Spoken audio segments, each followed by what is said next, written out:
Hello friends. അപ്പോൾ ഇന്നാണെങ്കിൽ ഞങ്ങളുടെ ഓണത്തിൻ്റെ ചെറിയൊരു വിളവെടുപ്പാണ്. തോനെയൊന്നുമില്ല, ചെറുതായിട്ട് കുറച്ച് കുമ്പളങ്ങയും മത്തങ്ങയൊക്കെ ഉള്ളൂ. അപ്പോൾ അച്ഛനാണെങ്കിൽ പോച്ചിറക്കാൻ പോയാൽ അപ്പം ഞാൻ കുമ്പളങ്ങ ഒടിക്കാൻ നേരത്ത് റബ്ബർ ഒടിച്ചിടുമെന്ന് പറഞ്ഞിട്ട് പിന്നെ അച്ഛൻ പെട്ടെന്ന് വന്ന് കുമ്പളങ്ങ ഒടിച്ചിട്ട് തന്നു. അപ്പോൾ ഒരു കൂമ്പ് കിട്ടിയിട്ടുണ്ടായിരുന്നു, ഒരു വാഴക്കൂമ്പ്. പിന്നെ അതും കിട്ടി. അപ്പോൾ ഇത്രയാണ് നമുക്ക് കിട്ടിയത്. പിന്നെ കുറച്ച് മത്തങ്ങയും പിന്നെ ഞങ്ങളാണെങ്കിൽ ചേന ഉണ്ടായിരുന്നു. ചേനയാണോ ചേമ്പ്? ഓക്കെ, ചേന.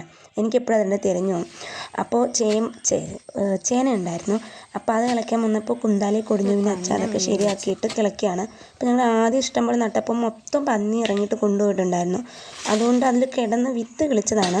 അപ്പോൾ ഞാൻ അതെല്ലാം കൊണ്ടുവന്ന് വീട്ടിൽ കൊണ്ടുവച്ചു. പിന്നെ ഒരു കൊലയുണ്ടായിരുന്നു, വാഴക്കൊല 2 എണ്ണം ഉണ്ടായിരുന്നു. ഒരെണ്ണം ഒരു കദളി, ഞങ്ങളിവിടെ കദളി എന്നാണ് പറയുന്നത്. പക്ഷെ ചിലവരൊക്കെ പറയും ഇതല്ല കദളി, കദളീൻ്റെ ചെറിയ കായായിരിക്കും കദളീൻ്റെ എന്നാണ്. അപ്പോൾ അറിയില്ല, ഞങ്ങൾ കദളി എന്നാണ് പറയുന്നത്. അപ്പോൾ ഇതാണ് നമ്മളുടെ ഓണത്തിൻ്റെ വിളവെടുപ്പ്. അപ്പോൾ എല്ലാവർക്കും ഹാപ്പി ഓണം. എല്ലാവരും സപ്പോർട്ട് ചെയ്യണം, സബ്സ്ക്രൈബ് ചെയ്യണം. എല്ലാവർക്കും ഹാപ്പി ഓണം.